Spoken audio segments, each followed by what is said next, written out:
Je vous propose donc de regarder à travers un montage qui a été fait l'ensemble des informations qui résument tout ce que vous avez eu au jour le jour dans notamment la newsletter qui a rendu public l'ensemble de ce que nous avons eu à faire pendant cette période qui se poursuit, puisque nous sommes re-rentrés dans une période de même nature, même s'il n'y a plus le confinement, jusqu'au 10 juillet. Alors, en ce qui concerne les pouvoirs des élus, je vous rappelle que les conseillers municipaux restent en exercice et que le mandat prendra fin au lendemain du deuxième tour. Attends, il faut que j'appuie où là-dessus? Là-dessus, non? Non, c'est pas... Si, c'était ça. Voilà, donc les pouvoirs des élus sont maintenus. Les maires et les adjoints conservent leurs fonctions jusqu'à l'élection effective des successeurs. Les délégations de l'Assemblée délibérante aux maires, prises au cours du mandat qui venait de s'achever, sont donc prorogées. Nous avons dû mettre en place une cellule de crise qui a été activée dès le 12 mars pour anticiper les décisions. Elle a tenu 10 réunions physiques en présentiel, puis nous sommes passés à la visio pour réduire le monde.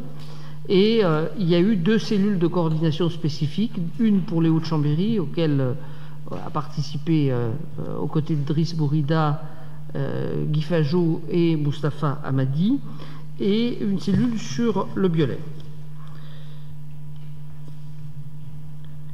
Nous avons continué à fonctionner puisque la municipalité s'est réunie toutes les semaines en visioconférence et que l'adjointe aux ressources humaines informait le secrétaire du CHSCT au jour le jour des mesures qui ont été prises.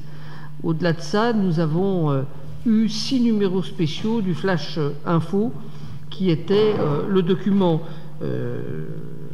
diffusé par le service des RH comportant un volet spécifique Covid. La direction générale a, elle, continué à faire des points quotidiens avec les différentes directions qu'elle remontait aux différents adjoints ou aux maires suivant les sujets. Et nous avons fonctionné également en lien étroit avec l'agglomération, puisqu'un certain nombre de décisions étaient prises conjointement de manière à avoir plus d'efficacité. Pendant cette période de confinement, nous avons donc 500 personnes qui ont été reçues pour les actes prioritaires, naissance, décès, et j'ai célébré 2 mariages dans cette salle. Le service de minimum de garde pour les enfants de soignants a permis d'accueillir 106 enfants. La police municipale a contrôlé pour sa seule part, puisque la police nationale a fait l'essentiel, 28 000 personnes contrôlées et 456 verbalisations. Le domaine public et les marchés, avec un peu de mal, ont été maintenus. Je veux ici publiquement remercier le préfet de la Savoie, Louis Laugier, le secrétaire général qui est parti et le directeur de cabinet du préfet, M. Jean-Michel Dose, parce que nous avons fait un travail constant ensemble pour trouver des solutions. Et notamment cette question de l'approvisionnement du centre-ville était pour moi une question extrêmement importante. Donc avec Philippe Barre, nous sommes démenés, mais nous avons pu maintenir les marchés de producteurs.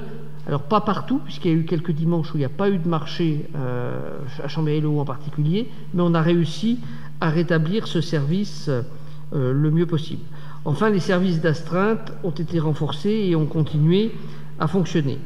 Pour le CCAS, le point dur a bien évidemment été nos 2 EHPAD qui ont fonctionné comme toutes les EHPAD, avec beaucoup de difficultés, d'incertitudes, de manque de clarification des règles pendant longtemps. Mais finalement, le personnel en lien avec l'hôpital s'est bien démené, puisque au Clématis, nous avons enregistré aucun décès, et au Charmy, nous avons enregistré un décès. Le service de soins, d'aide et de portage des repas à domicile a connu une hausse, les repas à domicile ont connu une hausse significative. Pour autant, j'ai dit tout à l'heure que je m'arrêterais sur la situation des agents. Comme vous le voyez sur ce tableau, 14 agents ont été touchés par le Covid-19. Il s'agit de cas confirmés, mais nous avons dû mettre en quarantaine les équipes qui travaillaient avec eux, et au total, c'est 73 agents qui ont été mis en quarantaine en raison du Covid. Pour le CCAS, il y a eu 6 agents qui ont été touchés en cas confirmé. Évidemment, tout ce travail supposait une adaptation constante des fonctions support. On a bien évidemment tous présents à l'esprit le service informatique mutualisé qui a fait des prouesses pour que tout puisse fonctionner, notamment pour multiplier le travail à domicile. Nous avons à l'agglo et à la ville considérablement augmenté le nombre d'agents qui travaillent à domicile, mais ça veut dire qu'il fallait avoir une qualité des connexions. Il a fallu trouver du matériel supplémentaire en urgence. Le service des RH a aussi dû déployer pas mal de génie pour arriver à trouver les informations, à assurer le lien dans de bonnes conditions avec le personnel.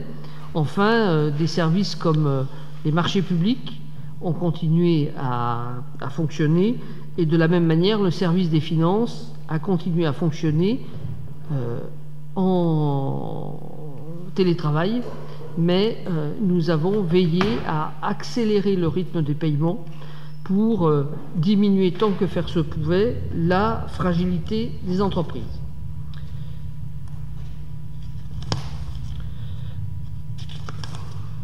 Sur les actions qui ont été mises en place, nous avons donc eu pour objectif de lutter contre la propagation du Covid-19. C'était la raison pour laquelle nous avons accompagné la police nationale dans le respect du confinement, mais nous avions aussi la volonté de voir l'ensemble des Chambériens vivre ce confinement de la manière la plus favorable possible. J'ai parlé des marchés tout à l'heure, ça fait partie de ces points d'interrogation. Comme faisait partie des interrogations l'aide aux plus fragiles, vous le savez, ça a été un de mes soucis constants.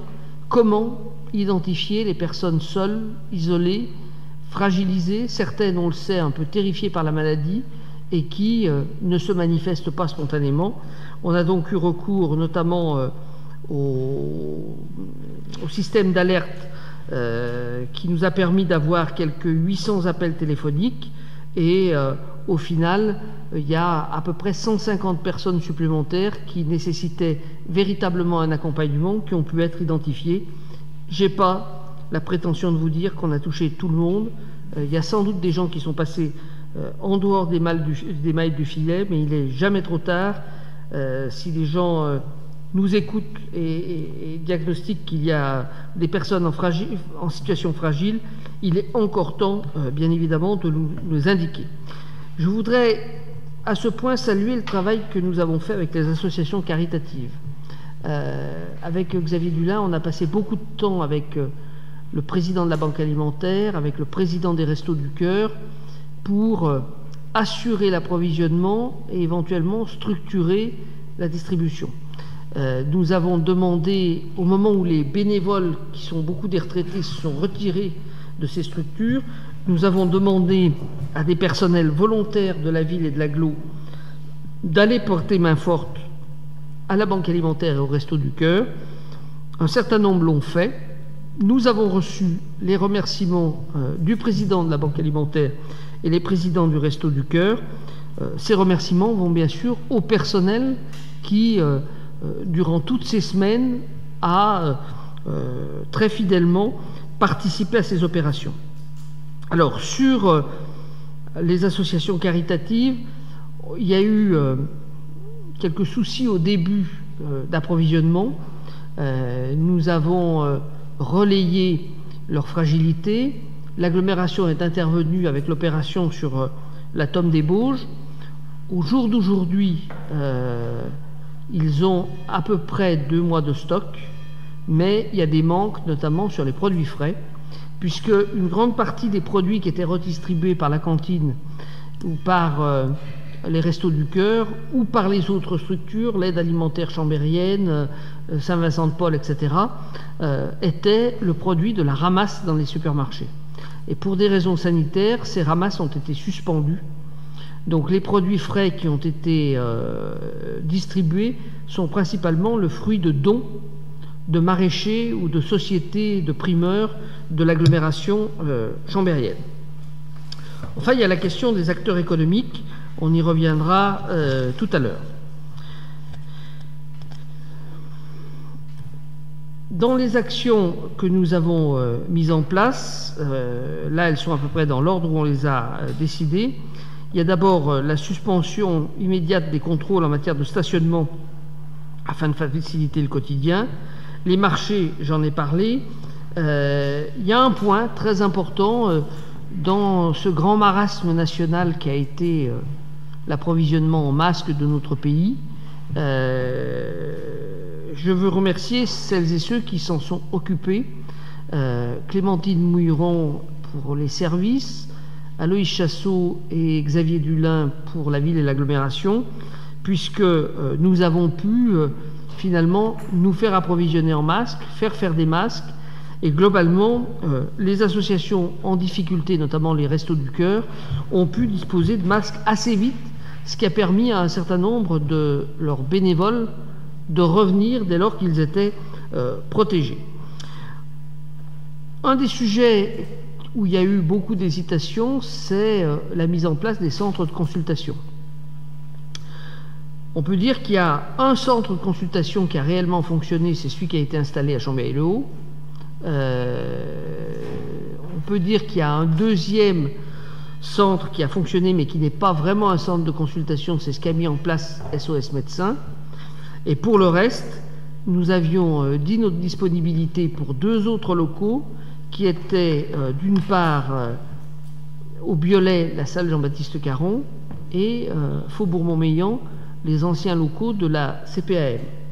Tout a été mis en place avec l'ordre des médecins, avec les médecins référents désignés par l'ordre, mais l'ARS n'a jamais donné le top à la mise en place de ces dispositions. Il faut dire que, comme l'agglomération chambérienne a été, somme toute, moins impactée par la crise que d'autres secteurs de notre département, le centre de Chambéry-le-Haut n'est jamais monté véritablement en puissance. Il y a des jours où il voyait qu'une ou 2 personnes, donc on comprend qu'il n'y ait pas eu nécessité de mettre davantage en place. Concernant l'aide aux scolaires, c'est finalement près de 700 familles qui ont reçu un bon de 100 € via le CCAS. Je rappelle que le choix que nous avons fait, c'était de passer par la forme de chèques qui ne permettent d'acquérir que de l'alimentation ou des produits d'hygiène, alimentation hors alcool, pour éviter qu'un virement bancaire tombe éventuellement dans le gouffre d'un compte à découvert et qu'il soit véritablement utilisé par ceux qui en avaient besoin. Sur les mesures économiques que nous avons prises et que je vous demanderai tout à l'heure de valider, il y a notamment la suspension des loyers pour les quelques commerçants dont la ville est propriétaire des murs. Il y a l'exonération des droits de place pour les terrasses des cafés. Il y a également l'exonération des droits de voirie pour les entreprises de travaux publics, pour les échafaudages, des choses comme ça. Et puis, je vous propose également l'exonération de la taxe locale sur la publicité extérieure pour le temps de la période de confinement.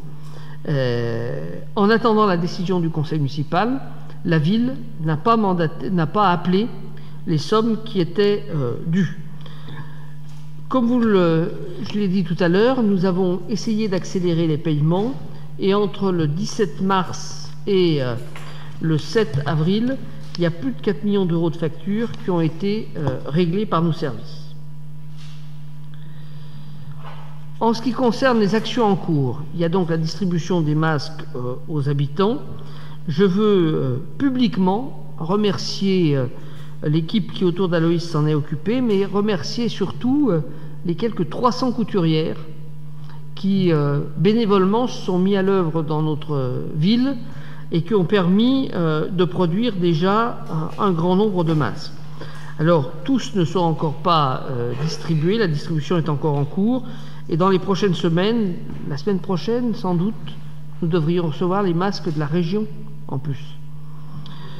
Nous avons distribué un kit sanitaire aux commerçants, c'est notamment l'affiche que vous voyez dans tous les commerces, leur rappelant aux clients les gestes barrières.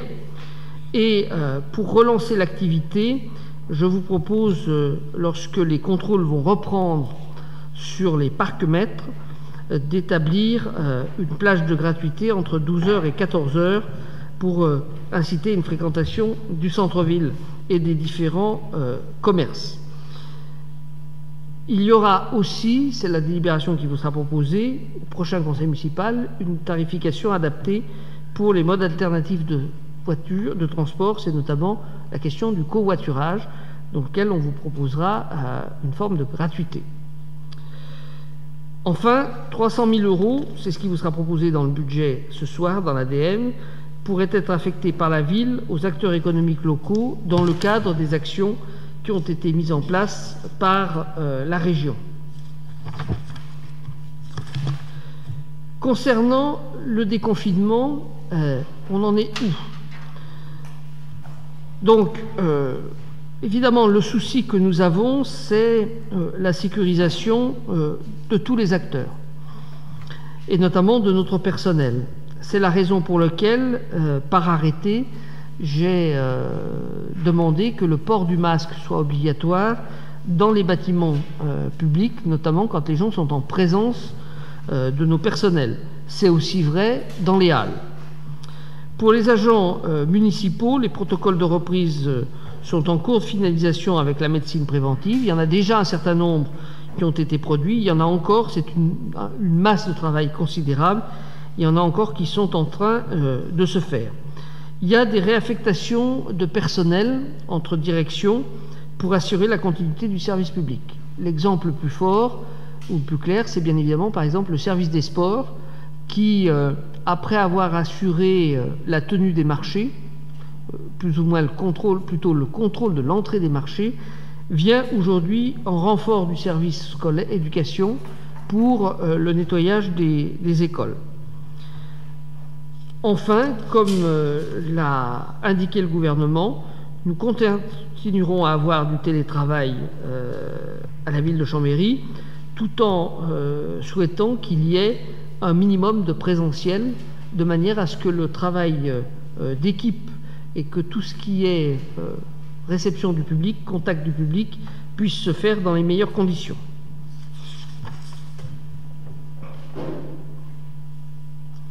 En ce qui concerne les ouvertures, je vais laisser la parole à Muriel Jandet dans quelques secondes. Je peux simplement confirmer que ce matin, les crèches ont rouvert en demi-capacité, c'est-à-dire qu'il y a environ 120 places par rapport aux 267 que l'on a d'habitude qui peuvent accueillir des enfants. Au jour d'aujourd'hui, toutes les places ne sont pas utilisées. Il semble que nous ayons à faire face à une montée progressive dans les prochaines semaines. Sur les établissements sportifs, nous avons rouvert la plaine de Magère et le terrain d'athlétisme, le stade d'athlétisme. Par contre, comme les sports collectifs sont toujours interdits, formellement, les stades type stade du Biolay, stade de Chambéry, eux, sont toujours fermés. Concernant les services de la ville, tous les accueils sont maintenant ouverts de manière systématique le matin et, c'est le cas par exemple à l'état civil, ils fonctionnent sur rendez-vous l'après-midi. Normalement, je pense que d'ici demain soir, toutes les missions de la ville pourront être réassurées dès lors qu'elles sont autorisées. On y reviendra dans quelques instants. Muriel Jandet, est-ce que vous voulez faire le point concernant les réouvertures d'écoles telles qu'on les a vues ce matin à Chambéry? Oui, merci Monsieur le maire. Donc, il s'agit de 25 écoles qui ont été réouvertes ce matin. Je dois dire que la réouverture de ces 25 écoles a été le fruit d'un travail important de concertation et de coordination entre l'éducation nationale et le service éducation. Il s'agit pour chaque école de conjuguer nos moyens respectifs et de les adapter à la volonté des équipes pédagogiques. Dans chaque école, les directeurs nous ont fait savoir combien de groupes ils désiraient accueillir et combien d'enfants seraient accueillis dans chaque groupe. Ils avaient toute autorité pour décider des enfants qu'ils voulaient accueillir dans chaque école. Là où une équipe d'enseignants nous a fait part de sa volonté d'accueillir des enfants, nous avons travaillé de notre côté pour mettre en face tous les moyens pour être en mesure de respecter les protocoles sanitaires, aussi bien en personnel qu'en matériel. Et une formation souvent conjointe a été faite, une formation aux gestes barrières pour les enseignants et pour les personnels vilains. Chaque directeur a pu faire remonter les questions qu'il se posait et qui le préoccupaient, aussi bien auprès de son inspectrice que du service éducation. On a eu 2 réunions très importantes. Une réunion qui était un petit peu une foire aux questions où on avait collecté toutes les questions que se posaient les directeurs. On a réuni en visioconférence donc les 10 directeurs représentant les écoles du secteur 4 et secteur 1 et on a pu ainsi leur présenter la façon dont on avait l'intention de travailler, tout ça en présence de leurs inspectrices et du directeur académique. Et on a eu une autre réunion le mardi dernier, où tous les directeurs ont été réunis, une réunion avec les directeurs de Chambéry 4 et une réunion avec tous les directeurs de Chambéry 1, où on a travaillé avec eux pour donc avancer sur ces questions-là. Entre mardi et jeudi, le nombre d'écoles en capacité d'ouvrir, bien sûr, a augmenté. Certains directeurs qui s'interrogeaient encore ont été rassurés, ils ont pu nous interroger, nous poser des questions, ils étaient en ligne directe avec leurs inspectrices et nous, pareil, aussi bien les élus que le service éducation, nous avons répondu à toutes les questions qu'ils pouvaient se poser et nous avons continué à mettre en œuvre tout ce qui était en notre pouvoir pour les accompagner. Chaque ouverture a donc fait l'objet d'un dialogue avec chaque directeur et comme le directeur académique l'a souvent dit et monsieur le maire aussi, on n'a absolument pas fait le forcing pour ouvrir les écoles. Le discours du directeur académique c'était vous rouvrez, et c'est ce qu'il a dit en présence des directeurs la semaine dernière, vous rouvrez si vous vous sentez capable de rouvrir, si vous sentez que vous avez les moyens. Si ce n'est pas le 18 c'est le 19, si ce n'est pas le 19 c'est le 25. C'est vraiment le discours qu'il a tenu à l'ensemble du corps enseignant. C'est vraiment, je dois le dire, de leur libre arbitre, et ça je tiens à le souligner, que les directeurs ont pris leurs décisions. Avec leurs équipes, bien sûr. Nous avons eu une réunion importante avec les directeurs du centre-ville jeudi matin. Nous avons rencontré tous les directeurs sur 2 réunions. Avec Madame Grumel qui est le bras droit du directeur académique et nous avons pu répondre à leurs questions, à leurs attentes, à leurs interrogations et le même discours a été porté par Madame Grumel, on ne rouvre que si on se sent en capacité d'ouvrir. On a rencontré ce matin 9 directrices, puisqu'il n'y avait que des directrices d'école à Chambéry-le-Haut, puisque nous avions rencontré tous les directeurs de Chambéry-le-Bas avec les directeurs de Bissy. Et on a rencontré les 9 directrices qui avaient ouvert leur école ce matin. On a rencontré des personnels inquiets, bien sûr, parce que c'est quand même une situation stressante, mais on a rencontré des gens extrêmement motivés pour accueillir les enfants et tous convaincus de la nécessité de faire revenir à l'école le plus grand nombre d'enfants. Voilà, monsieur le maire, ce que je pouvais dire sur la réouverture des écoles ce matin. Oui, moi ce matin j'ai été marqué par 2 ou 3 témoignages, notamment à la Pommeraye, quand la directrice a dit jeudi soir, quand on a eu tout fait, on s'est dit que finalement on pouvait rouvrir lundi, Oui. Alors que normalement il devait rouvrir la semaine prochaine. Moi ce qui m'a le plus interrogé, et c'est finalement un appel que je vais lancer, c'est que les enfants qui sont naturellement le plus loin de l'école sont ceux qui ne sont pas là aujourd'hui. Et la mobilisation de tous les acteurs autour de l'école, elle doit porter sur cette mobilisation, cet engagement, cette nécessité de faire revenir ces enfants-là à l'école. C'est souvent ceux qui, pendant toute la phase du confinement, ont été en lien, parce que ce qui est assez remarquable, c'est que sur Chambéry, les directeurs et les instituteurs, les directrices et les institutrices, pardon, disent partout avoir resserré les liens avec les parents au cours de cette période, en raison de la multiplicité des échanges qu'ils ont eus avec eux. Et c'est valable aussi bien dans un quartier qu'un autre de Chambéry. Il n'empêche que ce matin, on l'a bien vu, dans les 9 visites qu'on a fait, la présence, le nombre d'enfants est quand même très directement lié à la catégorie sociale au CSP des parents. Et ça, je pense que c'est ce qui doit véritablement nous mobiliser dans les semaines qui viennent pour ramener les enfants sur le chemin de l'école. Voilà. Sur la question de la culture, pour terminer, le musée des Beaux-Arts a rouvert. Nous préparons la réouverture du musée des Charmettes. Les bibliothèques, notamment celle de Chambéry-le-Haut, devraient pouvoir rouvrir la première. La médiathèque devrait pouvoir rouvrir au mois de juin. À la médiathèque, il y a 50 000 ouvrages qui doivent être réaccueillis, c'est-à-dire qui aujourd'hui sont à l'extérieur. Or, vous savez que les livres qui rentrent, enfin les documents qui rentrent, vont être soumis à une quarantaine. C'est un travail colossal que de réceptionner cette masse de documents qui est dedans.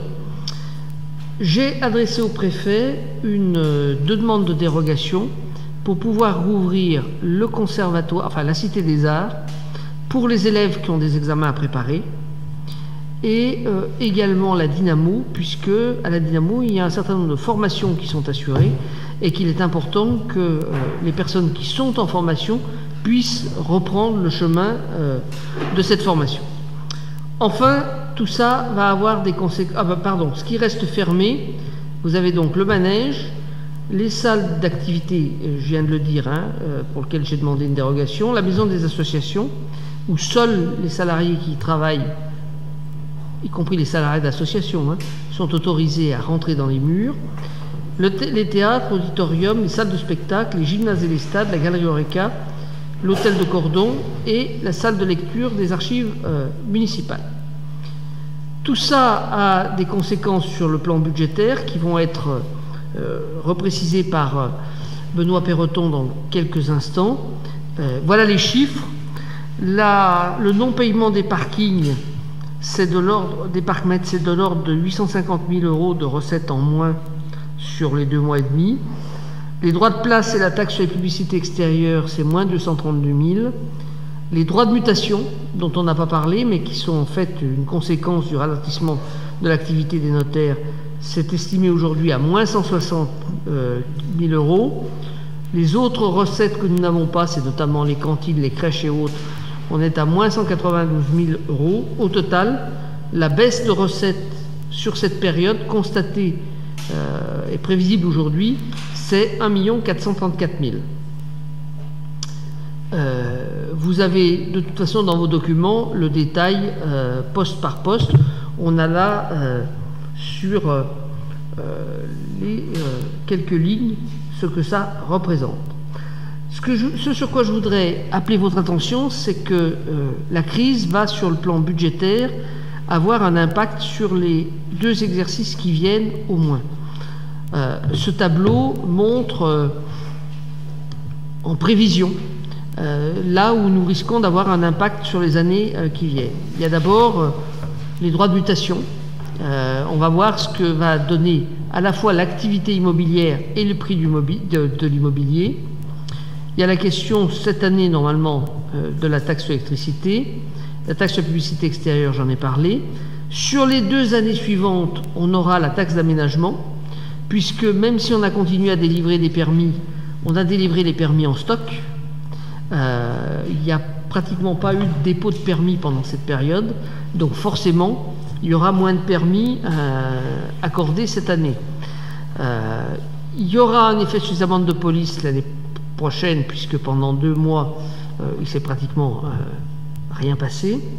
Sur les crèches, les droits d'entrée, il ne devrait pas y avoir d'impact sur le moyen terme. Il y aura sans doute un impact sur les subventions de fonctionnement, notamment pour ce qui est perçu par la CAF. Sur les loyers commerciaux, il y a un impact cette année. Et sur le FCTVA, il y aura un impact en 2021 et en 2022. L'État a suspendu la contractualisation. Vous voyez sur ce tableau où on en était au moment du vote du budget. Et s'il n'y avait pas eu suspension de la contractualisation, nous aurions franchi de 154 000 € le seuil qui nous était autorisé. Inévitablement, et à aujourd'hui, tout ça aura un impact sur l'épargne nette, puisque, compte tenu de la baisse des recettes, on aura donc vraisemblablement une baisse du virement à la section d'investissement et donc une épargne nette qui pourrait être négative, comme dans beaucoup de communes de France, à la fin de cet exercice. Alors, l'AMF en particulier a sollicité de la part de l'État des compensations. J'ai appris vendredi que le département allait nous verser une aide de l'ordre de 120 000 €. Tout ça, c'est de la prévision à aujourd'hui. On va évidemment tout faire pour aller chercher de l'argent si on peut trouver de l'argent ailleurs. Au niveau de la section d'investissement, l'impact de la crise sanitaire dans le déroulé des opérations, vous l'avez sur ce tableau, hein, les arrêts de chantier et le décalage des opérations, ça conduit à reporter environ 2,5 millions, dont les travaux du centre-nord, des travaux sur les bâtiments communaux et des travaux de grosse réparation, les travaux de l'école de Bellevue, parce qu'à Bellevue nous étions très serrés et du coup ça va entraîner un report, et la mise en sûreté de la maison des associations. Une partie des crédits, et donc il vous est proposé ce soir qu'il soit affecté au fonds de soutien de la région. Pour l'instant, compte tenu du fait qu'il y aura moins de versement de la section de fonctionnement pour financer la section d'investissement, on vous propose de ne pas toucher le montant des emprunts qu'il a été prévu au budget primitif de recourir au cours de cette année. Voilà, j'ai été un peu long, mais je devais vous faire cette présentation puisque c'est l'ordonnance qui le prévoit. Je suis prêt maintenant à répondre aux questions, à écouter vos commentaires. Monsieur Serino. Oui, merci Monsieur le maire pour cet état des lieux de cette période très particulière, exceptionnelle que nous avons vécue,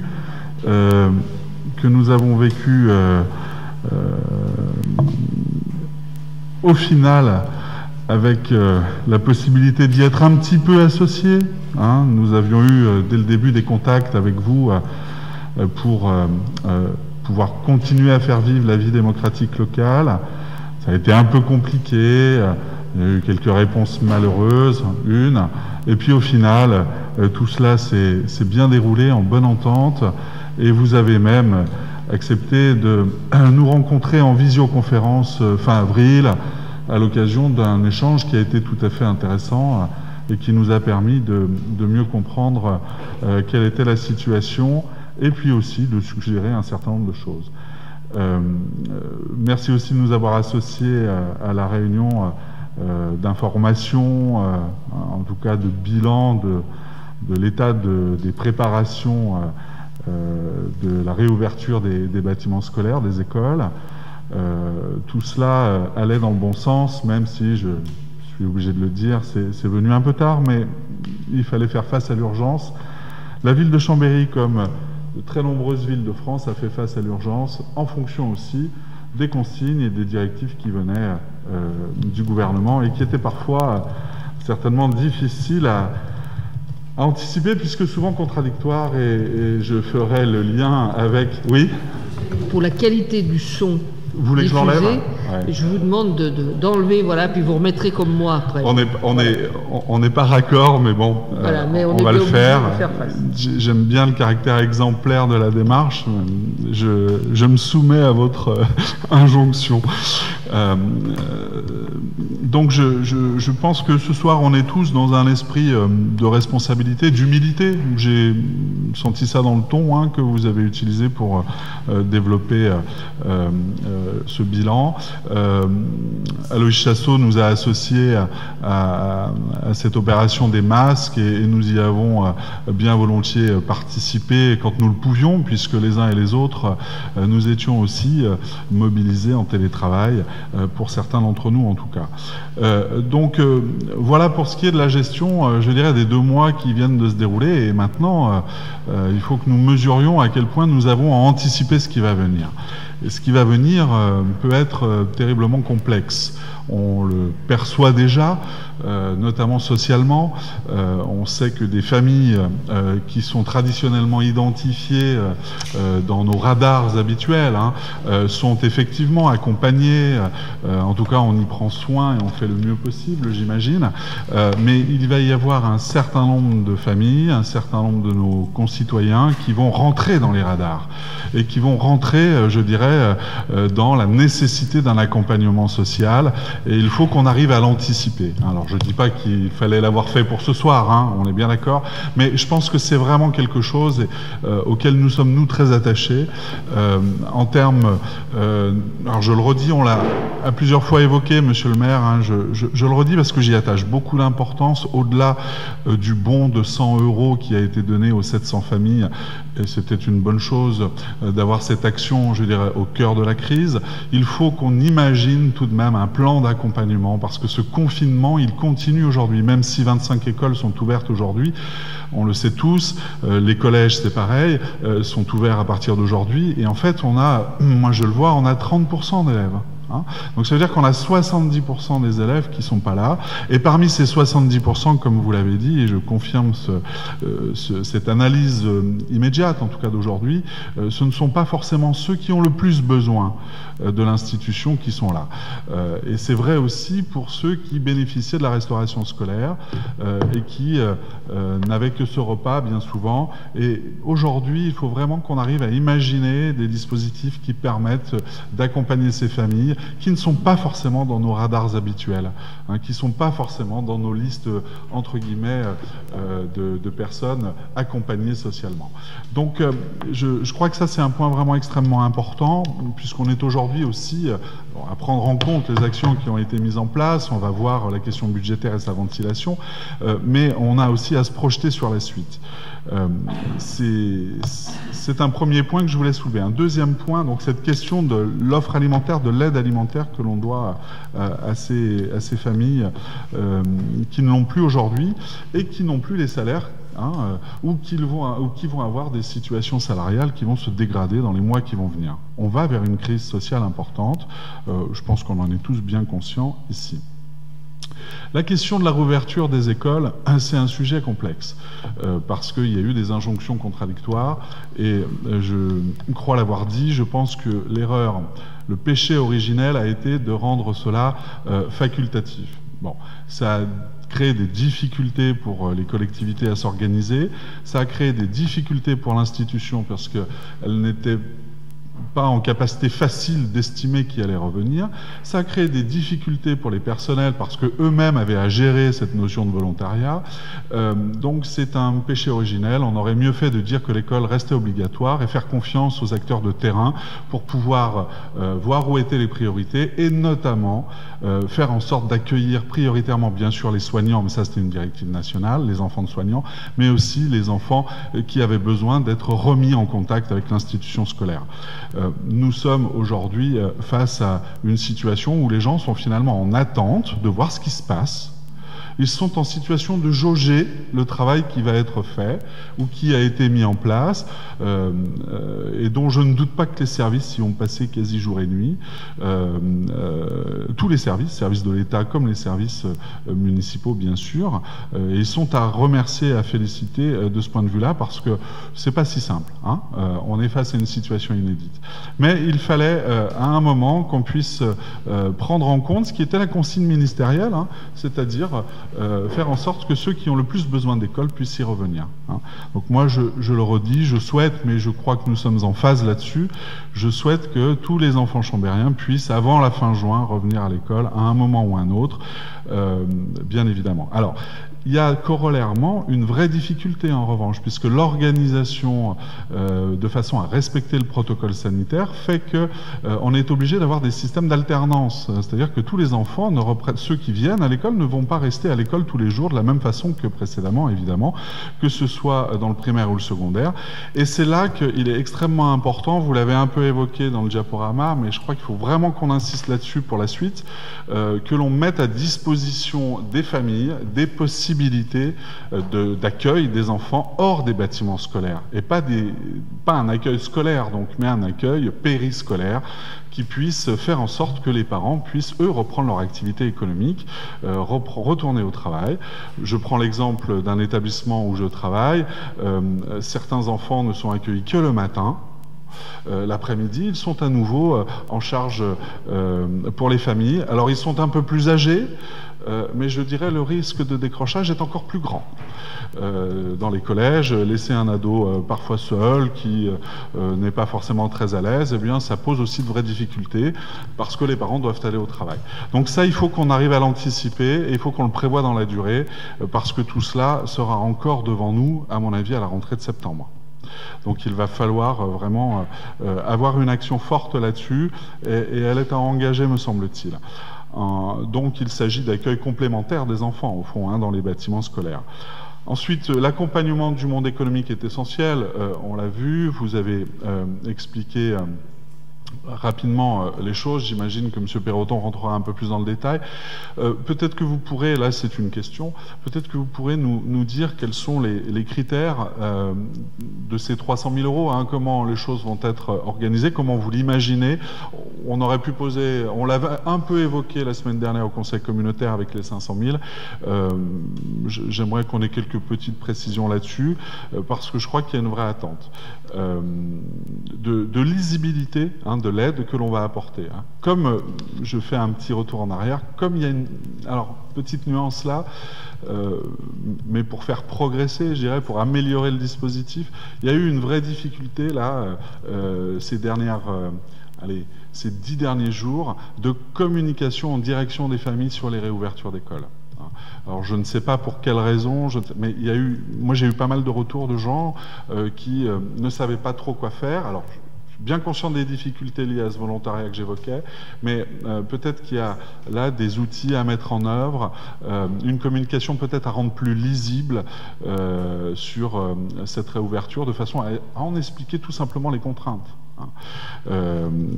Évidemment, de façon à éviter qu'on entende des discours qui soient peut-être pas ce que vous avez cherché à faire. Je terminerai enfin sur un aspect qui est plus transversal et qui revient à ce que j'ai évoqué la semaine dernière à l'Agglo. Vous avez commencé à faire quelques aménagements cyclables sous forme de bandes cyclables. Hein. Je réinsiste sur le fait que ce serait pas mal qu'on en matérialise aussi sous forme de pistes cyclables, c'est-à-dire avec carrément des plots qui permettent de bien identifier, mais j'imagine que c'est prévu à moyen terme. Voilà pour l'essentiel des premières remarques que je voulais faire. Je terminerai juste en disant que la période que nous vivons est très difficile, mais elle favorise aussi l'expérimentation et retenons ce triptyque, hein, expérimentation et évaluation et innovation au final. Ça nous permettra d'aborder les choses dans l'intérêt du service que l'on doit aux habitants.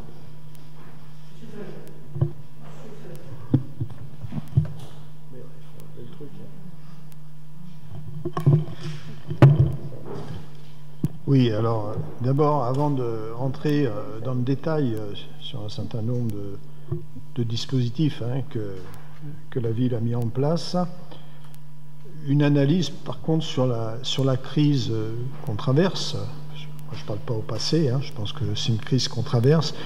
Au-delà de son caractère de crise sanitaire, on est aussi dans une crise sociale très, très, très profonde.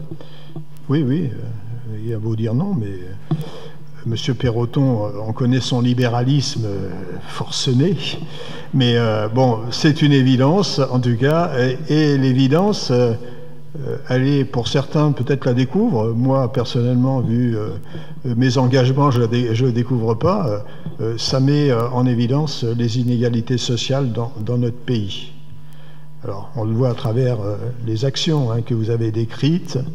J'y reviendrai, mais je crois que c'est important. Et le deuxième aspect de cette crise, c'est la place et le rôle du service public. Bon, vous savez tous que je suis quand même particulièrement attaché, pas que moi d'ailleurs, j'espère, au service public. On voit aujourd'hui leur pertinence et leur efficacité, et heureusement, et dans tous les domaines. Dans tous les domaines. Et heureusement qu'aujourd'hui, encore dans ce pays, on a à la fois des services publics que j'appelle nationaux et aussi des services publics locaux, municipaux, qui fonctionnent et qui, bien sûr, ont joué leur rôle dans cette crise. Et d'ailleurs, je me félicite, puisque j'avais été porteur du vœu hein, durant le mouvement des hospitaliers, vous l'aviez tous voté à l'unanimité, de soutien aussi déjà au personnel hospitalier.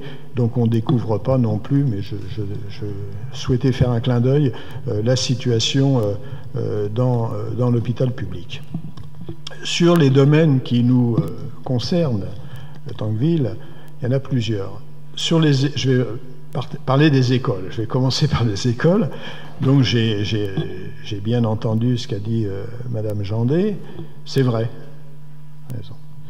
Seulement, bon, il y a quelque chose lors de la réunion du 6 mai qu'on avait faite ensemble, hein, d'ailleurs, je crois qu'elle était intéressante, puisqu'elle réunissait l'ensemble des acteurs de l'école.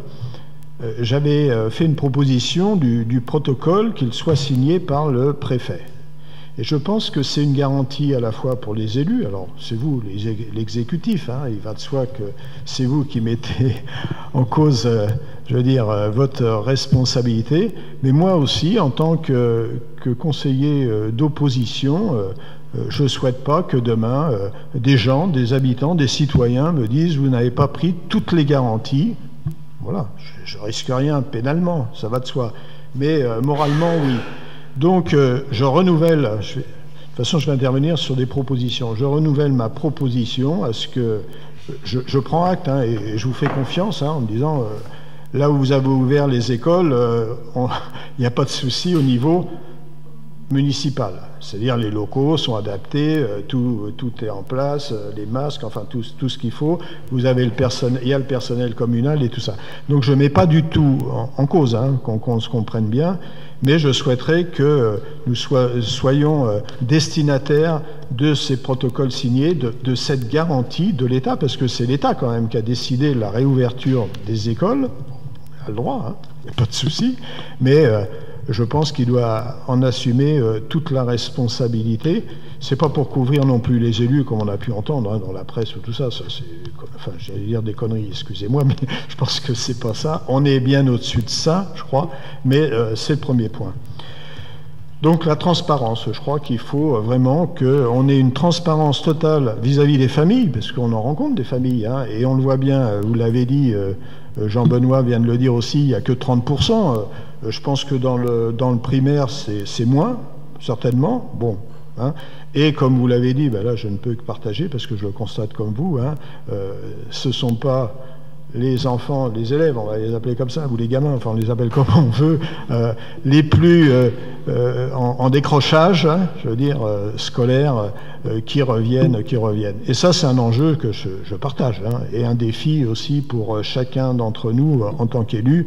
C'est vrai, on était d'accord d'ailleurs lors de cette réunion sur, et je crois que tout le monde était à l'unanimité pour être d'accord sur le principe que les enfants devaient retrouver un lien, quel que soit le lien, à l'école ou dans des structures, comme l'a dit Jean-Benoît Serino, en dehors de l'école, mais il fallait qu'ils retrouvent un sens de lien social, pour parler des choses. Donc c'est quand même un enjeu important. Sur les bus, alors même si c'est pas de la compétence, mais je crois que c'est important de le dire, parce que il y a des Chambériens quand même qui prennent le bus, hein, il y en a quand même pas mal, et dans les quartiers encore plus, parce que on fait le lien quand même. On a comme profil toujours à peu près la même population. Celle qui a toujours continué à prendre le bus, même s'il n'y avait pas beaucoup, hein, c'était celle qui était obligée d'aller bosser. Hein, bon, on le sait tous. Sur les bus, moi je suis très surpris, alors je sais bien que ce n'est pas de la compétence ni de l'agglomération, les transports, oui, mais les masques, et je trouve anormal, et tout à fait anormal, que l'État rende le port obligatoire des masques pour monter dans le bus et qu'il ne soit pas le service, voilà, pour dire. Donc là, je pense qu'il y a une action à mener auprès du préfet. Je pense que le président de l'agglomération, alors c'est bien les annonces, la région va nous donner des masques et tout ça. J'ai bien vu aussi certains échos en disant bah, les communes ont distribué le masque, le mec il doit avoir le masque sur lui. Mais je crois que c'est pas ça la réalité. Et moi j'ai constaté sur place, et je pense que ça a peut-être baissé, j'en sais rien. Moi j'ai évalué à 10-15% hein, de personnes qui prenaient le bus sans masque. Et donc il y a un problème, c'est un problème de santé publique, on est tous d'accord là-dessus, c'est pas un gadget, hein, d'ailleurs c'est un peu pénible à porter d'ailleurs, avec le temps, hein, on est d'accord là-dessus. Bon, donc c'est une question de santé publique, et je pense que là on doit tous, c'est le préfet hein, qui est le coordinateur, enfin le représentant de l'État, lui demander, d'autant plus que le ministre de l'Intérieur a fait des annonces, alors c'est peut-être que des annonces, hein, mais moi je lis la presse, hein, le ministre de l'Intérieur a fait des annonces hein, le 11, là, le premier jour, en disant il y aura des masques pour aussi les autorités organisatrices des mobilités en province. Voilà, donc c'est quand même une question importante, parce que si on veut faire aussi de l'éducation populaire, il faut aussi qu'on ait les moyens après de le faire, et aujourd'hui c'est quand même un enjeu. Alors je ne sais pas, je ne suis pas retourné voir, hein, j'ai fait quelques arrêts, je ne suis pas retourné voir aujourd'hui, mais j'y retournerai dans les jours qui viennent. Il y avait un autre aspect, mais qui touche les problèmes financiers, les finances publiques. Il me semble, enfin moi je suis aussi, et je ne dois pas être le seul, hein, demandeur à ce que y ait, vous l'avez mis hein, dans les points de vigilance, je crois, dans le diapo, sur les contrats de délégation de services publics. Et je crois qu'il faut qu'on ait vraiment une situation de l'équilibre économique de chaque DSP, pour savoir, il y a des pertes, hein, il y a des pertes et des gains. Voilà, pour savoir. Et ce qui peut aussi guider nos actions futures, enfin les actions futures de la ville, par rapport, je prends l'exemple des aides alimentaires, peut-être qu'il faudra prolonger, il y a eu 2 mois je crois, hein, ouais c'est ça, 2 mois, donc 100 €, bon moi j'ai apprécié la démarche, mais peut-être qu'il faudra aussi la prolonger, parce que comme on disait, c'est peut-être ceux qui sont pas revenus, pardon, à l'école, c'est peut-être les mêmes familles les plus en difficulté. Il faudra voir. Donc il y a peut-être il y aura une étude à faire sur l'équilibre économique de la DSP pour savoir, voilà, peut-être qu'on pouvait aller ou qu'on pourra continuer cette action. Je suis dans des forces de proposition. Et ça vaudra pour toutes les DSP. Et je pense à la DSP Ravet, par exemple, par hasard, aussi sur les impacts, j'en rigole, sur les impacts de l'arrêt des travaux. Est-ce que dans le contrat, c'est intéressant de savoir, moi je n'ai pas étudié tous les contrats, hein, mais j'ai regardé plus celui de la restauration collective, j'avais demandé un certain nombre d'éléments, mais sur tous les contrats, voir s'il n'y a pas des clauses aussi qui feront qu'il y aura des pénalités pour la ville. Donc ça, c'est un élément qu'il faudrait qu'on ait... alors, bon, on n'est pas encore sorti, hein, je comprends bien, hein, il y a encore du boulot à faire, mais ça sera un élément quand même important. J'ai interrogé aussi la présidente de Cristal Habitat, justement, sur les personnes qui pourraient rencontrer des difficultés de paiement des loyers de notre bailleur social. Là aussi, il y a certaines collectivités, on m'a répondu d'ailleurs, hein, il n'y a pas de souci, mais je veux dire, il y a certaines collectivités qui ont mis en place des dispositifs, hein, quel que soit le dispositif. Il sera aussi intéressant, je veux dire, de voir quelles sont les modalités, parce que on va arriver à la fin du chômage partiel, hein, si j'ai bien compris, le 1er ou le 2 juin. Il y a déjà des gens qui sont en difficulté parce que les contrats, les CDD, tout ça, vous le savez comme moi, hein, bon, je découvre rien, je vous fais rien découvrir, pardon, mais il va y avoir encore un certain nombre de personnes qui vont tomber vraiment dans une grande précarité. Bon, c'est comme ça. Hein, voilà. Alors j'ai bien vu les mesures économiques, hein, qui ont été votées, mises en place, que je ne conteste pas, mais il y a aussi des mesures certainement, enfin c'est plus que certainement, sûrement à prendre aussi pour les individus, au-delà des entreprises, quoi. Il y a aussi ceux qui font tourner les entreprises. Voilà. Donc j'y suis quand même particulièrement attaché. Et le dernier point que je voulais aborder, c'était sur... on l'avait dit, c'est reporté mais là c'est marginal, hein, ce que je dis, mais sur les médiathèques et bibliothèques, j'ai rencontré lors de la distribution, j'ai été aidé à la distribution de masques, je ne sais plus quand là, j'ai rencontré quelqu'un de la médiathèque, et ça serait intéressant qu'ils ouvrent, alors c'est mineur ce que je vais dire par rapport à ce qu'on vient de dire, mais ouvrir les boîtes aux lettres pour qu'on puisse déposer déjà nos documents, hein, puisque j'ai bien compris qu'il fallait qu'ils nettoient tout, hein, pendant une quinzaine de jours. Il y a 50 000, c'est le chiffre qu'on m'a donné d'ailleurs, 50 000 documents dehors. Donc ça permettrait peut-être de lisser, je ne sais pas, hein, c'est une réflexion que je fais, une proposition, comme je dis, elle est mineure, mais de pouvoir, on les a à la maison, nous, hein, les bouquins, hein, ou les revues, et pouvoir déjà les déposer et commencer à entreprendre ce nettoyage des documents qui sont en possession des usagers des bibliothèques et des médiathèques. Donc c'est peut-être une disposition aussi à prendre. Voilà.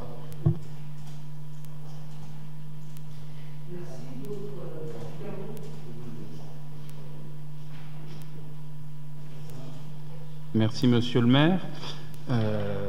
J'ai pris connaissance avec beaucoup d'intérêt, bien sûr, de la présentation que vous venez de nous faire. Sans parler, du contenu proprement dit de la présentation, je voulais juste vous dire qu'en la recevant à 17h50, malheureusement, on ne pouvait pas l'étudier avant. Mais bon, ceci étant, on en avait certes eu des bribes qu'il fallait recoller individuellement en fonction de toute la communication qu'on a eue. Mais je n'interviens pas sur le fond. Je voulais juste vous poser sur une question particulière pendant cette période de confinement sur les parcs et jardins. De ma mémoire, vous avez pris un arrêté assez rapidement disant qu'ils étaient autorisés, qu'ils restaient ouverts, à condition qu'on se contente d'y circuler et que les gens qui avaient, le cas échéant, des problèmes de souffle pouvaient s'asseoir un moment sur un banc, mais que le but n'était pas de séjourner. Et puis le préfet a pris un arrêté quelque temps après, je n'ai plus les dates exactes, disant strictement que c'était interdit. Je n'ai pas d'ailleurs trop compris quelles ont été les règles pour les gens qui traversaient les parcs, non pas pour prendre l'air, mais simplement pour se rendre d'un point à un autre, parce que souvent c'était le chemin le plus sécurisé à pied ou à vélo.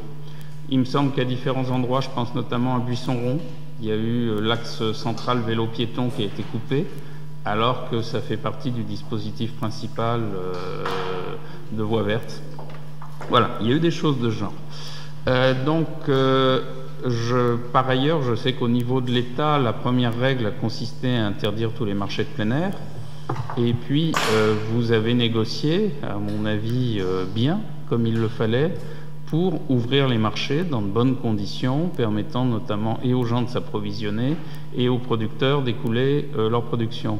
Donc voilà, j'aurais eu besoin d'explications complémentaires pour comprendre comment s'est passée cette fermeture que je considère comme brutale et inopportune des parcs et jardins, parce que en période de confinement, d'une part, on l'a bien vu, moins les gens sont bien logés et moins ils tiennent longtemps chez eux. Et au contraire, les espaces verts gérés correctement, c'est un endroit où on peut à la fois prendre de l'air, prendre également de la distance physique avec les gens avec qui on cohabite tous les jours et qui sont vraisemblablement beaucoup moins à risque, ne serait-ce par exemple que les supermarchés. Voilà.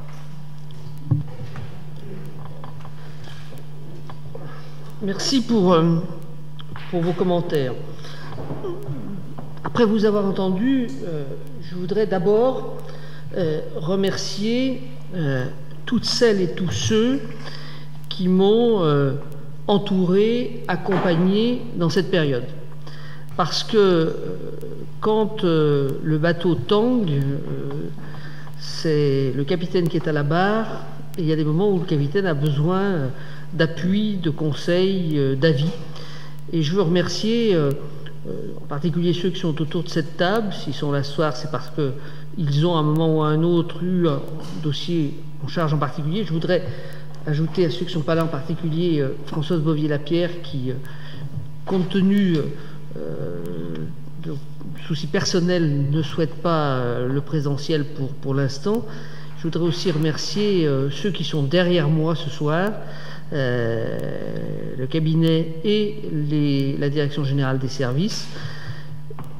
Ce que vous venez de dire sur les parcs, Monsieur Caranco, est en fait un exemple parmi tant d'autres de la manière dont on a travaillé au moins au début. Ordre et contre-ordre. Dans le cas des parcs, que s'est-il passé? On nous dit qu'il faut appliquer la distanciation. Au bout de 48 heures, les rapports qui remontent, c'est les gens sont assis à 4 sur les bancs dans les parcs publics. Donc, face à ça, je prends un arrêté disant que la station assise n'est pas autorisée, mais que les parcs restent ouverts. Là-dessus intervient une décision nationale que le préfet est chargé de faire appliquer. Les parcs et jardins doivent être fermés. Bon. Et on a effectivement eu, pendant 24 ou 48 heures, le problème de Buisson-Rond, où on me disait le parc doit être fermé, et où moi j'expliquais que l'allée principale, c'était un itinéraire de la voie verte en direction du sud chambérien. De la même manière que la traversée centrale du Vernet, c'est le lien entre l'avenue Jean Jaurès, entre l'avenue du Comte-Vert, pardon, et le centre-ville. Donc voilà, c'est de cette manière-là que nous avons dû souvent évoluer. Des informations officieuses arrivaient en nous disant vous pouvez faire, et puis quand le texte arrivait, il y avait dedans un imprévu dont personne n'avait jamais entendu parler, mais qui était la réalité du dernier minute. Donc j'avoue que on a passé des moments quand même assez pénibles, et si certains ou certaines, alors ça se voit moins en ce moment avec les masques qu'ils portent résolument, ont les yeux un peu cernés, je crois qu'on doit d'abord y voir le fruit du travail qui a été fourni dans cette période, et je veux donc très sincèrement les en remercier. Sur la question de l'accompagnement social, c'est évidemment une des questions centrales. parce que nous sommes tous plus ou moins convaincus, ou avons tous plus ou moins la certitude de la gravité de la crise économique qui est devant nous. Tout ce qui a pu être fait, et sincèrement, je pense qu'il faut saluer l'engagement de l'État au niveau où il l'a été pour soutenir les entreprises, pour leur permettre de passer le cap, quelle que soit la taille. Néanmoins, comme vous l'avez dit, pour se sauver, un certain nombre d'entreprises ont d'ores et déjà pris des mesures qui sont des mesures difficiles sur le plan social. Et on voit bien, on a bien vu avec les chiffres de mars, je n'ai pas encore entendu les chiffres d'avril, mais il ne saurait tomber, l'évolution du taux de chômage dans notre pays. J'ai entendu ce matin que, je ne sais plus quelle agence internationale ou quel organisme international annonçait une baisse de 8% du PIB français. Donc effectivement, c'est un sujet sur lequel nous allons devoir inventer et sur lequel l'identification des situations est extrêmement importante. Vous avez interpellé la présidente de Cristal Habitat. Je peux dire que, en accord avec moi, Cristal Habitat a déjà engagé avec les services sociaux un travail fin pour justement identifier les familles dès maintenant qui sont en difficulté ou qui vont être en difficulté sans attendre que la crise ait révélé l'ensemble de la difficulté. Quel budget il faudra y consacrer?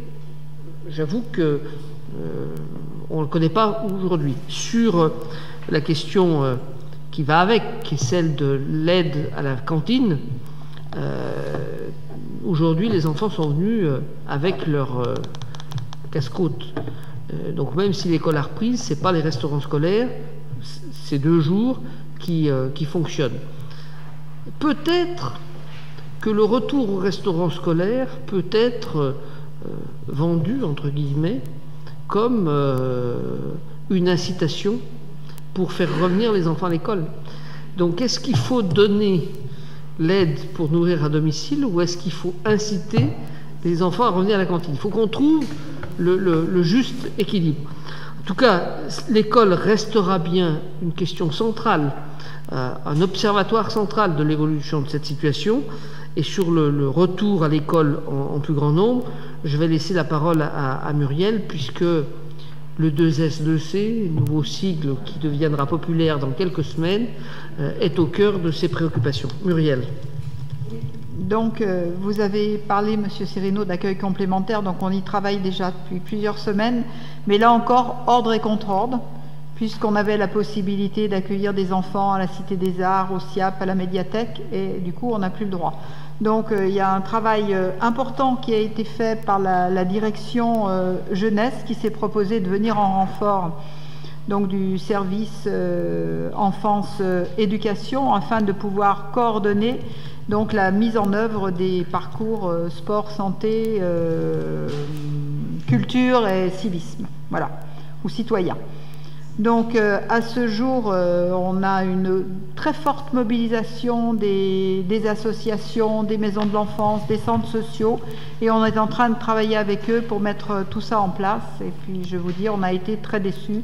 Monsieur le maire a demandé une dérogation au préfet pour qu'on puisse ouvrir la Cité des Arts, qui était prête déjà à accueillir 3 groupes d'enfants.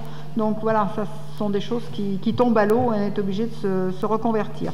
Mais on est en train d'y travailler. Il y a déjà eu des réunions qui se sont faites avec le service jeunesse. Et demain, ici même, demain à 14h, on a à nouveau une réunion avec l'ensemble des structures pour voir comment on peut avancer le plus rapidement possible. Mais avant de vous donner la parole, M. Cirino, là aussi, on était parti sous le fait d'organiser des choses en parallèle à l'école pour les enfants qui ne vont pas à l'école. D'après les informations de la fin de la semaine dernière, c'est l'école qui sera le passage obligé et c'est l'école qui définira quel enfant va dans les 2S2C. C'est une prolongation ça serait une prolongation de l'école. Donc on est dans l'attente de précisions complémentaires, d'où tout le travail relationnel qui est fait aujourd'hui avec l'éducation nationale. Il faut dire ce qu'il y a, on a la chance d'avoir de grandes personnalités très compétentes à l'éducation nationale dans le département en ce moment, que ça facilite beaucoup le travail, mais tout ne dépend pas d'eux, ça vient aussi pour une part des consignes nationales. Là-dessus, vous voulez rajouter quelque chose? Non, juste dire, les consignes nationales, elles empêchent l'ouverture, par exemple, des salles polyvalentes. Oui. D'accord. Et en fait, c'est donc, si j'ai bien compris, on va pouvoir essayer de récupérer du lien social avec les élèves qui ont disparu des radars à partir des 2 S2C. Oui. Mais c'est les établissements, enfin c'est les écoles qui vont les flécher. D'accord. Enfin, c'est comme ça à la minute où on parle. Oui, c'est ça. Et vous sous-entendez que ça peut changer? Vous êtes taquin. Josiane Gau sur les bus. Alors, donc sur les bus, vous avez raison, l'État avait annoncé qu'il y avait obligation de porter un masque dans les transports et qu'en conséquence de quoi, pour les premiers jours, les premières semaines, il fournirait des masques. Or, il n'a fourni des masques qu'au gros réseau qui avait du métro et du tram, et non pas au réseau dit plus petit comme le nôtre, qui n'avait que du bus, en ce qui concerne les transports collectifs. Donc, on n'est pas resté les bras ballants, on a trouvé que c'était une inéquité territoriale, et en conséquence de quoi, au travers du GART, on a un peu poussé les feux. Il semblerait que le directeur de cabinet du préfet du département, avec qui la direction du transport a eu contact, dans la semaine dernière, je leur ai dit appelez pour savoir si les choses évoluent, et en fait, il semblerait que le préfet du département de la Savoie a obtenu des masques pour les réseaux plus petits, ce qui voudrait dire qu'on aurait dans les jours qui viennent des masques pour les gens qui n'en ont pas, un peu au dernier moment. Sachant que on a quand même, enfin moi j'ai un rapport que j'ai sous les yeux d'ailleurs, qui me dit que en général, il y a 95 à 97% des personnes qui ont les masques, qui ont des masques. Il y en a quelques-uns qui n'ont pas, alors ça dépend peut-être de certains services, il y a peut-être des services où il y en a plus, d'autres moins. En principe, ils leur demandent de descendre. Bon, mais tout ça est fait avec, j'espère, beaucoup de tact et d'intelligence. Et donc, je pense que dans les jours qui viennent, on devrait avoir, je le vérifierai dans les jours qui viennent d'ailleurs, on va avoir des dotations de masques pour les gens qui n'en auraient pas. Voilà. Donc ça, c'est plutôt une bonne mesure. Et puis pendant que j'y suis, effectivement, on a un petit peu renforcé. Alors, je vous donne les chiffres. Hein. Cette semaine, on était entre 2400 les premiers jours pour monter autour de 4000 sur la fin de la semaine. Entre 2400 et 4000, alors qu'on a 40 000 personnes dans les bus chaque jour. Pour vous donner un peu une... Ceci étant dit, la B, Monsieur Fajot, que vous connaissez bien, est celle qui est la plus chargée, et on a renforcé sur la fin de la semaine parce qu'on commençait à avoir suffisamment de monde qui faisait que, je veux dire, la distanciation physique posait quelques problèmes. Voilà. Voilà pour les bus. Sur les délégations de services publics. Alors, dans les délégations de services publics, si vous voulez, surtout, c'est ceux qui sont en responsabilité, hein, donc que ce soit Q-Park ou Keolis pour les bus. Donc, on a des instances de discussion avec eux qui ont été ouvertes sur ces thèmes-là. Pour le moment, on n'a pas des demandes très précises de la part de ces gens, notamment, on ne sait pas... Il faut dire que c'est peut-être parce qu'on a tout de suite une position un petit peu raide. Pour Q-Park, si vous voulez, on n'a pas voulu entendre parler d'augmentation d'un certain nombre de prix, du fait que pour commencer les travaux, il fallait effectivement prendre des mesures qui coûtent un tout petit peu plus cher que ce qui se passait avant le Covid-19. Ceci dit, les champs sont ouverts, il faut qu'on discute effectivement pour voir en toute transparence, effectivement, comment les choses se sont passées, ce qui s'est passé. Par exemple, on en parlait encore il n'y a pas longtemps avec le président de l'Aglo, on a le versement de transport, on va prendre un gros coup sur le versement de transport, puisque les charges sociales ont été exonérées, et que les charges sociales, je veux dire, le versement de transport, il est dans les charges sociales. Donc on va avoir 2 mois de charges sociales que les collectivités, les autorités organisatrices ne toucheront pas. Et je veux dire, on a une double peine, parce qu'en même temps, si vous voulez, comme je vous disais, on est à 4000 personnes, on va reporter, parce qu'on ne va pas faire payer les gens pendant la période de confinement, donc on va reporter les abonnements, ou en tout cas les défalquer, enfin suivant l'abonnement mensuel ou annuel. Donc on va avoir une double peine, on va avoir la peine du versement de transport qu'on ne touchera pas, plus Les recettes, et je disais au président tout à l'heure que j'étais assez convaincu que la peur du Covid fait qu'on ne va pas retrouver demain matin 40 000 personnes dans les bus. Hein. Ce qui veut dire, alors effectivement il y en aura qui seront peut-être en vélo, ce qui est très bien, c'est un peu aussi ce qu'on a souhaité, mais en tout cas dans les bus, je pense que là aussi on a une discussion un peu forte à avoir avec notre exploitant pour qu'il aille chercher, je veux dire, y compris retrouver les usagers pour les convaincre de remonter dans les bus, quoi, et pas dans les voitures. Donc si vous voulez, on a effectivement ouvert ces discussions, mais à mon avis, elles ne sont pas terminées. Enfin, sur la question des négociations avec ces grandes majors de la délégation de service public, moi j'espère qu'il y aura quelque part un encadrement national. Parce que, effectivement, je dis que vis-à-vis de ces grandes majors pour les négociations à venir, je souhaite qu'il y ait un encadrement national. Pourquoi ? Parce que les collectivités les plus grandes, j'ai encore la prétention de dire qu'on peut être dedans, auront, par les batteries de conseils, d'avocats, etc., la capacité à négocier au mieux de leurs intérêts.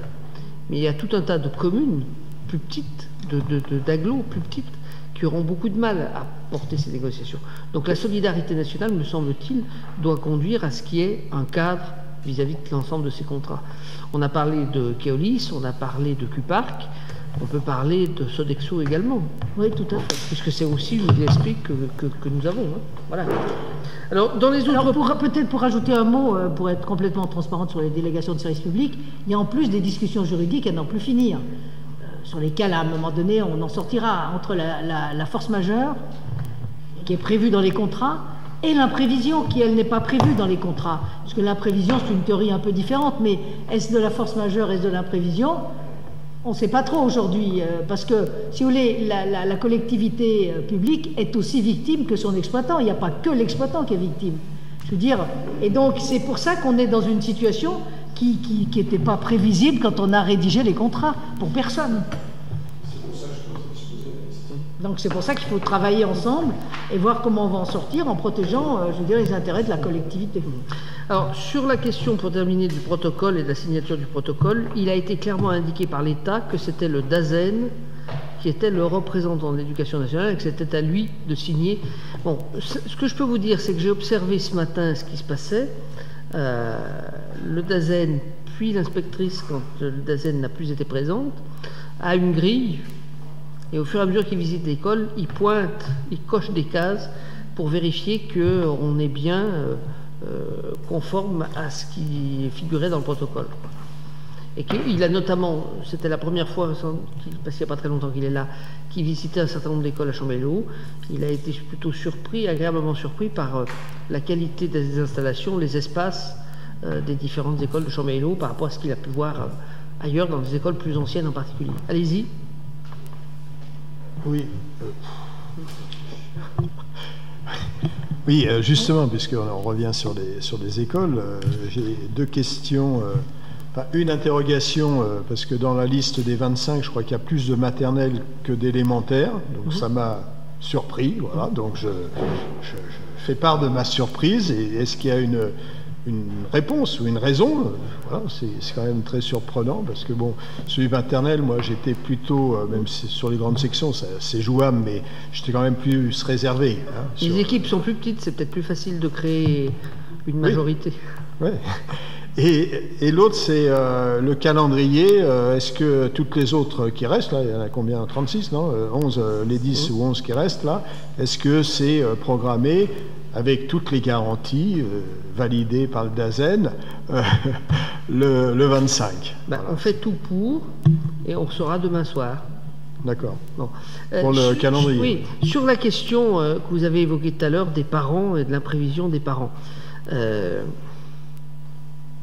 J'en ai pas trop fait parce que elles étaient à la manœuvre et je sentais bien que mes questions les agaçaient ou les excédaient.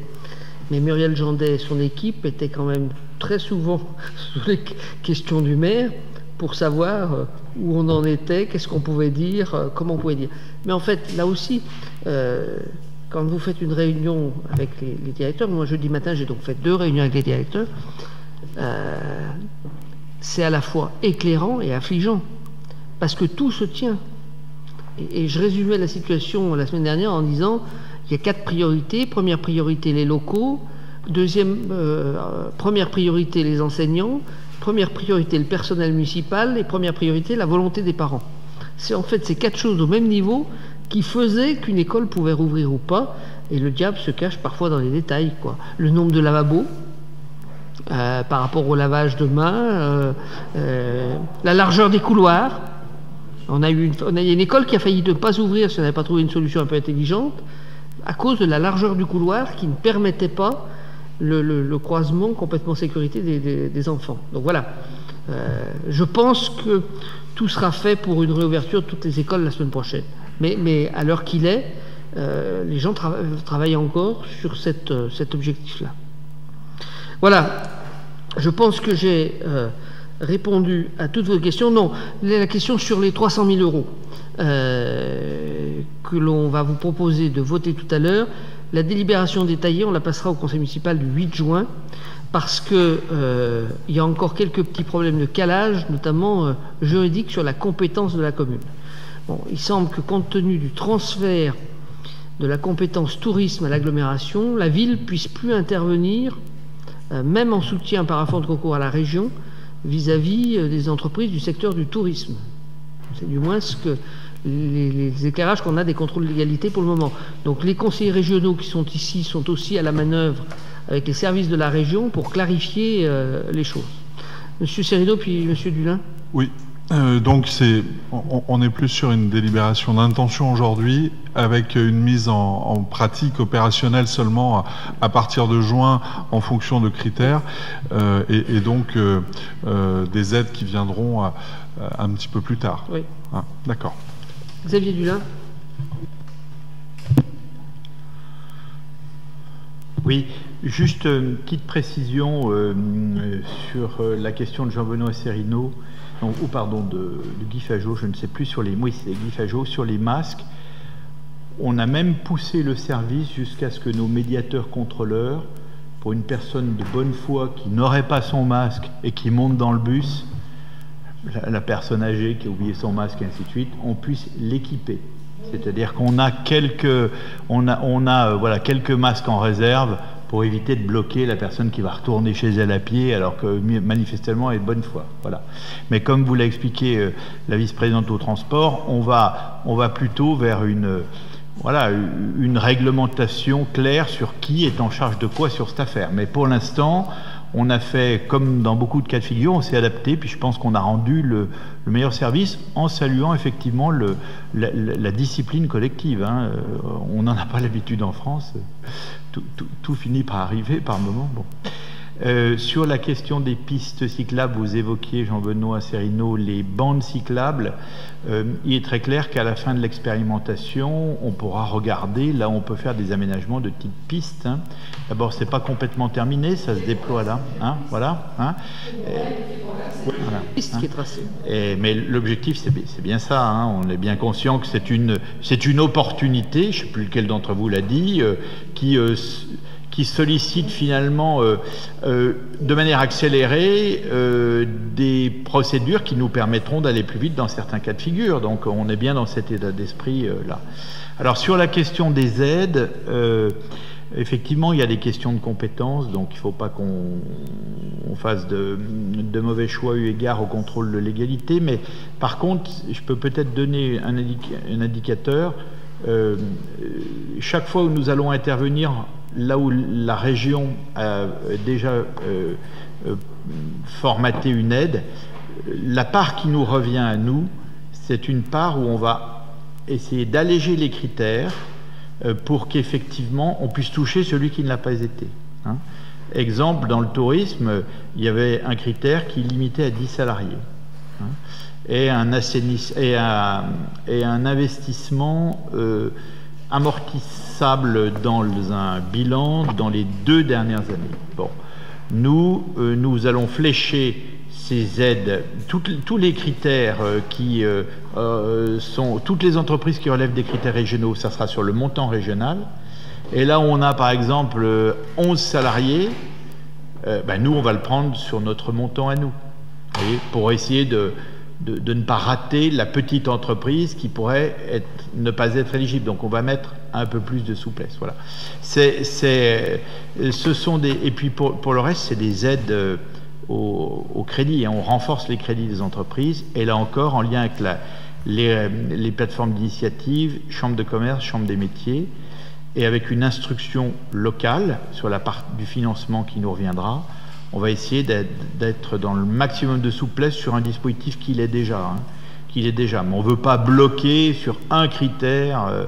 Voilà. L'idée, c'est d'aller en complément au plus fin du territoire pour capter l'entreprise, l'association qui n'a pas été éligible à une autre aide et qui se trouverait ainsi mise en difficulté. C'est ça.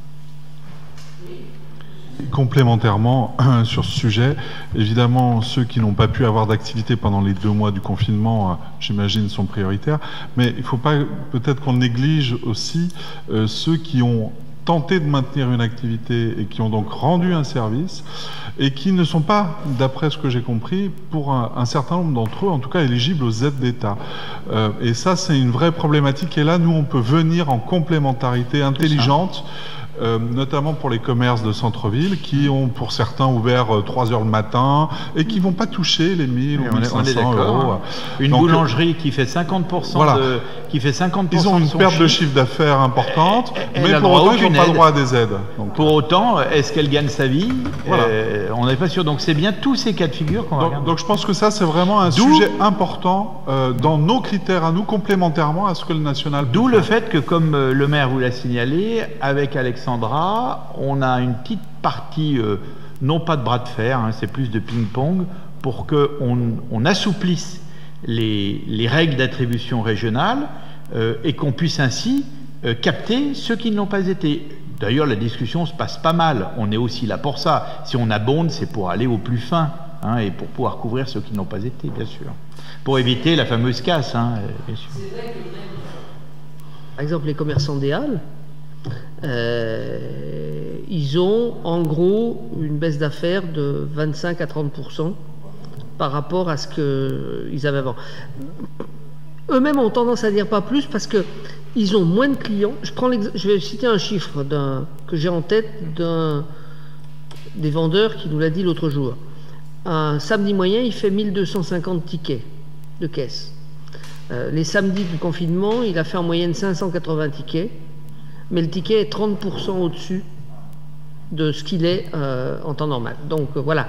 Mais il n'empêche que les boulangeries, par exemple, ceux qu'on a pu visiter dans les différents quartiers de la ville, ils sont tous avec un effondrement significatif Ils ont vendu de la farine, ça, ils ont souri, mais... Oui. Philippe Barre. Oui, alors, on va dire pour les gens du marché, bon, effectivement, ils ont perdu entre 20 et 30%. Le samedi, c'était le pire, mais comme ils disent, moi je fais que répéter, ils ont eu la chance de travailler, et dans l'ensemble, je veux dire, les frais sont payés. Alors, je pense pas que j'ai pas entendu dire que sur le marché, et puis en plus, les loyers sont quand même relativement bas, et donc ça m'étonnerait qu'on ait besoin d'aider les gens du marché. Par contre, sur les boulangeries qui ont perdu les gens de passage, les gens qui travaillaient pas en ville, qui déjeunaient plus, donc là il y a de la perte, et pour les boulangers, il y en a qui ont ouvert et qui n'ont pas fait les frais, quoi. Voilà. Mais relativement, après, par rapport à ceux qui ont fermé, alors ces aides avec un seuil, c'est vrai qu'elles ont bloqué. Il y a des gens qui auraient pu ouvrir, par exemple. Par exemple, les marchands de thé, ils ont préféré fermer, ceux qui ont eu des comptables affûtés, parce qu'on leur a dit surtout n'ouvrez pas parce que vous n'aurez pas les aides. Donc c'est un peu, c'était le chat qui se mordait la queue un peu. Bon, enfin, toujours est-il qu'en termes de gestion de crise, pendant cette période-là, j'ai souhaité qu'on soit le plus transparent possible pour toucher le maximum de monde. Mon souci, c'était que au-delà des gens qu'on touchait directement, l'information soit diffusée. Par exemple, sur les aides, à qui s'adresser, comment s'adresser. Julie Coulon, la chef de service, vient de m'envoyer des chiffres. Les 10 newsletters Covid-19 qui ont été envoyés pendant la crise, elles ont été envoyées à 22 243 destinataires. Il y a 14 000 personnes qui se sont inscrites pendant la crise. Voilà. En tout cas, c'est avec ce même souci que par rapport aux semaines qui viennent, je vous propose d'abord que, sans doute la première semaine de juin, ou la deuxième, si l'éducation nationale en est d'accord, on refasse une réunion comme celle qu'on avait fait le 6 mai, pour faire le point de la manière dont ça se passe dans les écoles et comment les réouvertures ont fonctionné. Et puis, avant le prochain conseil municipal, puisqu'on ne fait pas les commissions, je vous proposerai également, sans doute un samedi matin, qu'on refasse une visioconférence pour rebalayer les sujets. Voilà. Est-ce que vous me donnez acte de la communication que je viens de vous faire? Merci. Alors, on va rentrer maintenant dans le deuxième rapport, qui est lui aussi un rapport inédit, puisqu'en fait, il s'agit de vous présenter l'ensemble des décisions que j'ai été amené à prendre pendant la période de crise, avec les pleins pouvoirs qui m'ont été donnés par l'ordonnance.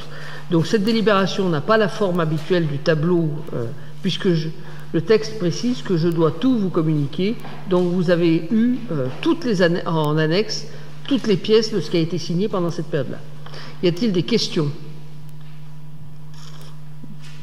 Oui, Monsieur Serino. Je reprenais mes notes.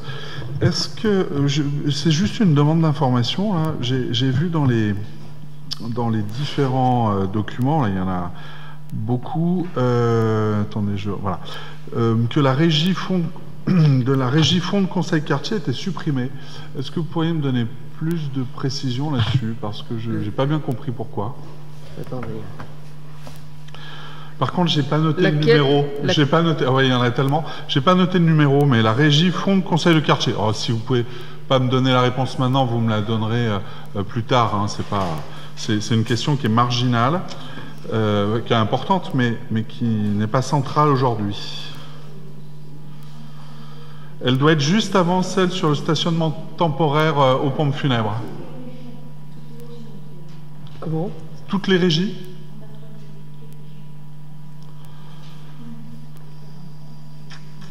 D'accord. Ok. En fait, il y a eu un travail en partenariat avec le trésorier pour voir toutes les régies qui fonctionnaient, celles qui ne fonctionnaient plus. Donc elles ne fonctionnent plus. Et donc celles qui ne fonctionnaient, qui n'avaient plus d'activité, elles ont été arrêtées. On rouvrira une régie s'il y a une activité qui reprend. D'accord. Sylvie Kosca. Juste pour dire que les conseils de quartier ont été mis en veille en septembre. Et du coup, les régies aussi ont été arrêtées. Oui, mais on l'a arrêté aussi, la régie, pour ça. Ils sont en veille. Et c'était les 200 € qu'ils avaient pour leurs frais. On était sur une petite régie, on n'était pas... D'accord. Hein, voilà.